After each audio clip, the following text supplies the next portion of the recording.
Top stocks ની details જાણીએ સહયોગી નીરજ અને આરપી પાસેથી. આપ બંનેને ગુડ મોર્નિંગ. નીરજ, કયા સ્ટોક્સ પર આજે ફોકસ? જી હા, ઘણા બધા સ્ટોક્સ છે, પરંતુ અમુક જે સરકારે નિર્ણય લીધો છે એની અસર આપણને ઈએમએસ કંપનીઓ અને સોલાર સેલ ઉત્પાદન કરતી કંપનીઓ પર આવતો જોવા મળશે. ઇમ્પોર્ટ ડ્યુટીને લઈને એક મહત્વનો નિર્ણય લેવામાં આવ્યો છે, એટલે આ બંનેની અસર આપણને દેખાશે. સૌથી પહેલાં ઇલેક્ટ્રોનિક મેન્યુફેક્ચરિંગ કંપનીઓની વાત કરીએ તો અહીંયાથી જે આ કંપનીનો કાચો માલ છે એની ઇમ્પોર્ટ ડ્યુટી નાબૂદ કરવા માટેનું જે નોટિફિકેશન છે નાણાં મંત્રાલય દ્વારા બહાર પાડવામાં આવ્યું છે.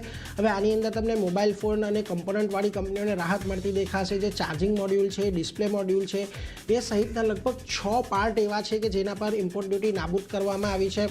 અને ડિસ્પ્લે ઉત્પાદન માટેના જે જરૂરી આવશ્યક કોમ્પોનન્ટ્સ છે એના પર ડ્યુટી 0 કરવામાં આવી છે.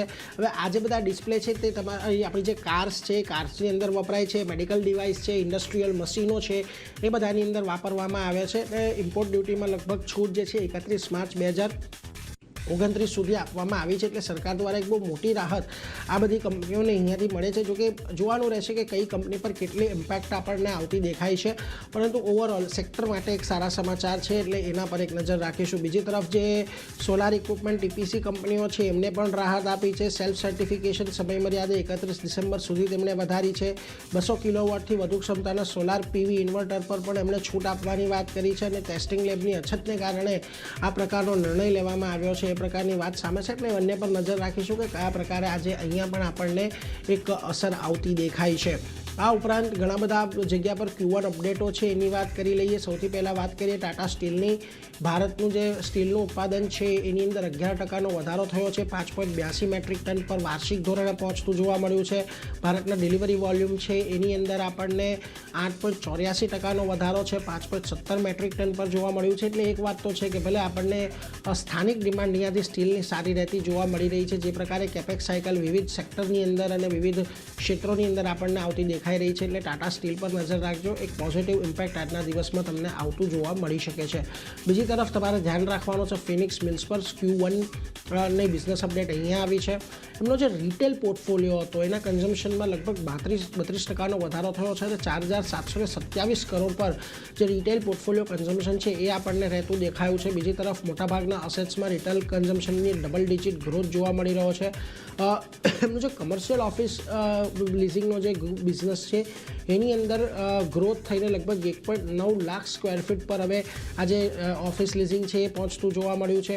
મુંબઈના સેન્ટ રેજિસ હોટેલમાં જે રેવન્યુ પર એવરેજ રૂમ છે એનો ગ્રોથ લગભગ 15%ની આજુબાજુ રહ્યો છે, અને રેસિડેન્શિયલ બિઝનેસનું ગ્રોસ સેલ્સ પણ 64 કરોડ પર રહ્યું છે. એટલે જેટલા પણ તેમના વર્ટિકલ છે દરેક વર્ટિકલમાંથી એક સારો બિઝનેસ આપણને Q1ની અંદર આવતો જોવા મળ્યો છે. આજના દિવસે અહીંયા તમને થોડી ઘણી પોઝિટિવિટી સાથે કામકાજ થતું જોવા મળી શકે, એના પર ધ્યાન રાખવાનું. જો જેપી મોર્ગન પણ ઓવરવેટ કોલ આપી રહ્યા છે, 2000ના ટાર્ગેટ આપી રહ્યા છે. એમનું કહેવું છે કે Q1 FY27ની અંદર આજે ઉછાળો કન્ઝમ્પશનમાં આવ્યો છે એ એમના અનુમાન કરતાં વધારે છે. જોકે એમણે એવું પણ કહ્યું છે કે જે જ્વેલરી ટેલેન્ટના જે એ છે એની સાથેનું રિસ્ક જે છે થોડુંક ડાઉનસાઇડ છે, અને ઓછા ગોલ્ડ પ્રાઇઝને કારણે જે જ્વેલરી કન્ઝમ્પશન છે એ ત્યાં આગળ થોડીક ચિંતા આપણને આવતી જોવા મળી શકે છે.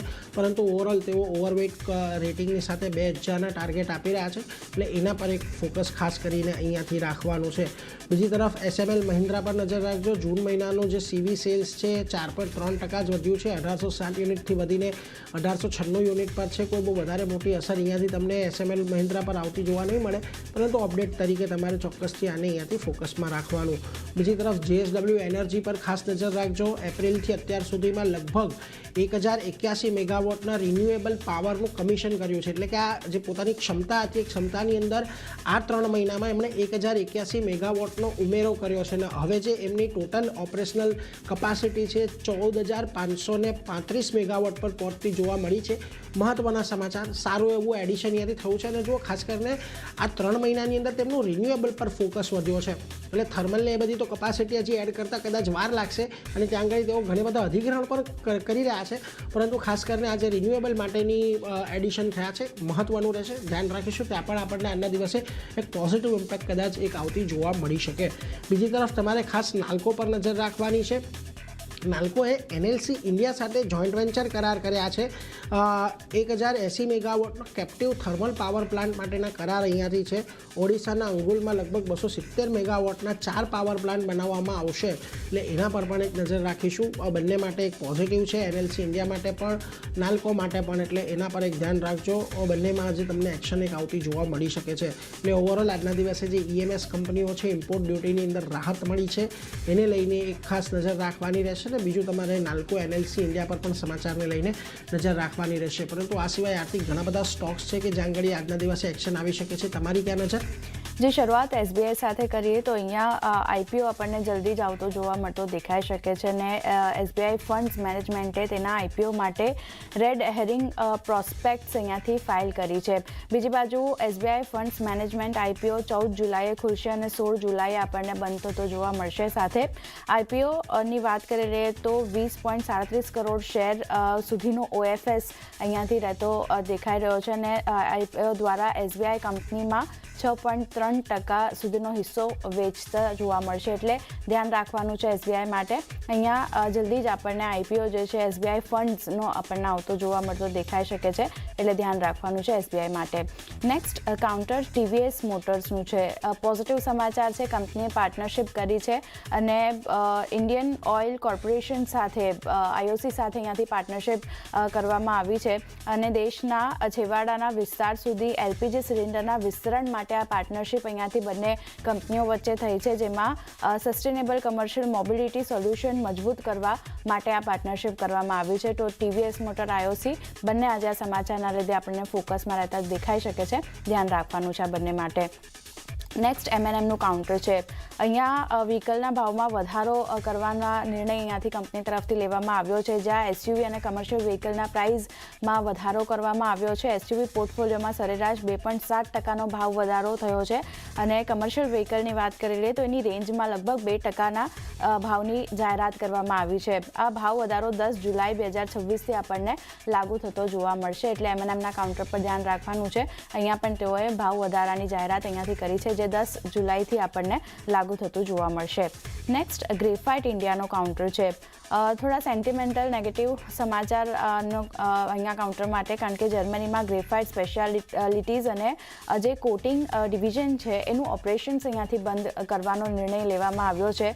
2 ડિવિઝનનું ઉત્પાદન તબક્કાવાર બંધ કરી તેને સંપૂર્ણ રીતે શટડાઉન કરવાની જાહેરાત કરવામાં આવી છે અને ઊંચા ઓપરેટિંગ ખર્ચના કારણે આ નિર્ણય અહીંયાથી કંપની તરફથી લેવામાં આવ્યો છે. બીજી બાજુ યુરોપના સ્ટીલ એન્ડ મેન્યુફેક્ચરિંગ સેક્ટરમાં મંદીના કારણે ગ્રેફાઇટ પ્રોડક્ટ્સની વૈશ્વિક માંગ પર પણ અસર આપણને આવતી દેખાઈ રહી છે, એટલે આ બધાને ધ્યાનમાં રાખીને 2 અહીંયાથી જે ડિવિઝન છે એને તબક્કાવાર ઉત્પાદન ત્યાંથી બંધ કરવાનો અને શટડાઉન કરવાનો આ ડિવિઝનને નિર્ણય લેવામાં આવ્યો છે, એટલે ગ્રેફાઇટ ઇન્ડિયા પર ધ્યાન રાખવાનું રહેશે. થોડી નેગેટિવ અસર આજે પણ આ કાઉન્ટર આપણને બતાવી શકે છે. નેક્સ્ટ કાઉન્ટર આઈઆરબી ઇન્ફ્રાસ્ટ્રક્ચરનો કાઉન્ટર છે. જૂન ટોલ કલેક્શન અપડેટ અહીંયા આવતી દેખાઈ રહી છે, જ્યાં ગ્રોસ ટોલ કલેક્શનની વાત કરી લઈએ 28%નો વધારો જોઈ રહ્યા છે આપણે યર ઓન યર બેઝિસ પર, અને આ કલેક્શન્સ જે 631 કરોડ હતો ત્યાંથી વધી 808 કરોડની પાસે પહોંચતું જોવા મળ્યું છે, એટલે સારા જે ટોલ અપડેટ્સ આપણને આવતા દેખાયા છે, કલેક્શન અપડેટ, એના લીધે ફોકસ આઈઆરબી ઇન્ફ્રા પર રાખવાનું છે. નેક્સ્ટ HFCLનું કાઉન્ટર છે. પોઝિટિવ સમાચાર છે, કંપનીએ ઓપ્ટિક્યુ એઆઈ બ્રાન્ડ લોન્ચ કરી છે અને ઓપ્ટિકલ કનેક્ટિવિટી પોર્ટફોલિયો માટે આ અહીંયાથી બ્રાન્ડ લોન્ચ કરવામાં આવી છે, એટલે એક પોઝિટિવ સમાચાર છે. ધ્યાન રાખવાનું રહેશે કે અહીંયા કઈ રીતે કાઉન્ટર રિએક્ટ કરે છે. અને છેલ્લે આરબીએલ બેંક માટે વાત કરી લઈએ તો પોઝિટિવ સમાચાર, જ્યાં આઈસીઆરએ બેંકનું જે AAA રેટિંગ હતું એ અહીંયાથી આપ્યું છે અને આઉટલુક સ્ટેબલ રાખવામાં આવ્યું છે, એટલે આરબીએલ બેંક પર પણ એક નજર રાખવાની રહેશે. તો ઘણા બધા કાઉન્ટર છે ચાંદની, જે નીરજે જણાવ્યા, મેં જણાવ્યા, બધા ફોકસમાં રહેશે.